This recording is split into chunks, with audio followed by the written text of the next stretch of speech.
As Washington teetered on the verge of an all-out war with Iran, it looked like it had just stepped outside of its comfort zone.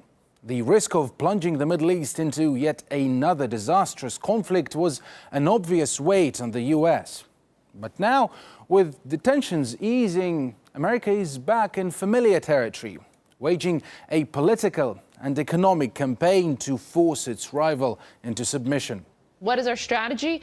Post the Qasem Soleimani killing and post the ballistic missile attack on the United States, this is our strategy. We are diplomatically and economically isolating the regime in Iran until they behave like a normal nation. Washington has charted these waters through and through, and it's not afraid to get creative in putting Iran under pressure. After admitting to accidentally downing a Ukrainian jetliner with more than 170 people on board, Tehran has seen a fresh outbreak in anti-government protests. And demonstrators, they haven't suffered from any lack of support from the US, with Donald Trump even taking a crash course in Persian to write this tweet. To the brave, long-suffering people of Iran, I've stood with you since the beginning of my presidency, and my administration will continue to stand with you. We are following your protests closely and are inspired by your courage. Translated, no obstacles and no language barriers can stand in the way of democracy. And to make sure that nothing is lost in translation here, Washington is backing up its words with action, a method tried and trusted: sanctions.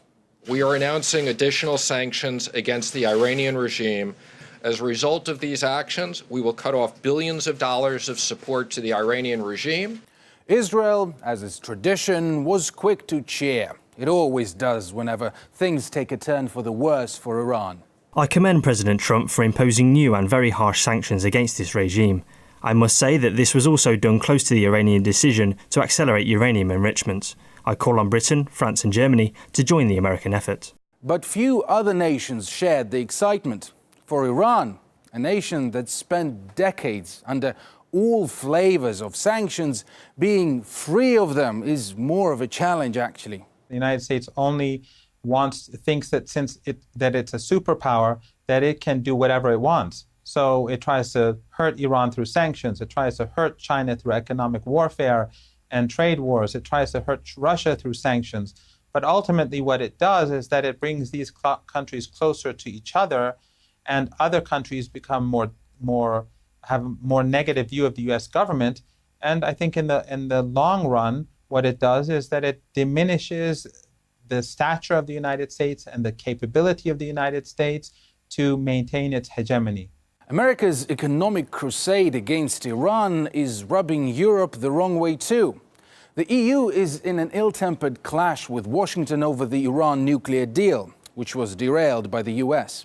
We have been saying in the past, and we continue saying, that we regret the U.S. decision to withdraw from the deal. And we continue believing that this deal is a key element of the global nuclear non-proliferation architecture and critical for the regional stability. Germany is convinced that Iran shouldn't acquire or have nuclear weapons.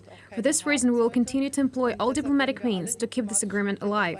It is certainly not perfect, but it is an agreement, and it comprises commitments by all sides. Together, we have made clear our regret and concern at the decision by the United States to withdraw from the JCPOA and to reimpose sanctions on Iran. And the U.S. is dishing out new assurances. It is ready to solve all this mess with words, without preconditions even. We will meet with them. We're willing to sit down and discuss without precondition a new way forward, a series of steps by which Iran becomes a more normal country. But in the past few years, with Iran alone, the U.S. went back on its word, had zero interest in its allies' concerns, and assassinated a high-profile official they unilaterally branded terrorist just a few months before. So the U.S. can talk up diplomacy for sure. They're one of the best at it. Yet you'd have a hard time to find another country with a case of selective amnesia this severe for the promises it had made.